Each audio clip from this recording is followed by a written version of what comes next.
What's my favorite story? Boy, my mom's got a really good story.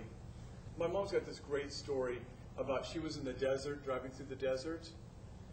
And it was a 2-lane highway through the desert where we lived, and she was in some giant old 65 Buick, barreling through 100 miles an hour.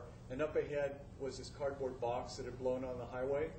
And she thought, damn, do I hit the box or do I swerve around it? And she thought, coming up closer and closer, box is getting bigger and bigger, and she thinks, you know, if I hit it, it's going to end up under the car, it's going to get wrapped around the axle, I'm going to have to get out and pull this damn thing. And at the very last instant, she swerves around the box. And as she does, for whatever reason, she looks in her rearview mirror, and a toddler crawls out from under the box. Yeah, see? That's why I love that story, is that it really gets you right in the guts. And she pulled over and she went crying. She was just weeping. She ran back and she grabbed this kid, whoever's kid it was, and drove it into town. But it's a great story just because, boom, it hits you like that. See, that's the weird. And I hesitate to tell this story with a baby in the room. This is a terrible story.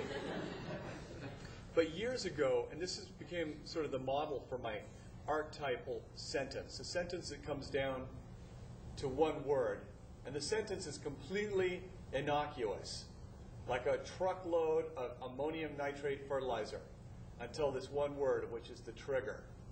And the sentence was in the newspaper years ago when I worked as a bicycle delivery messenger, and it was in a consumer health column, and it started out something like,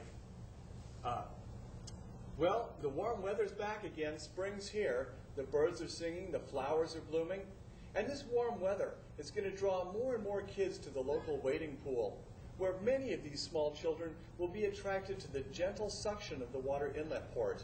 And some of those children will sit on the port and be instantly disemboweled.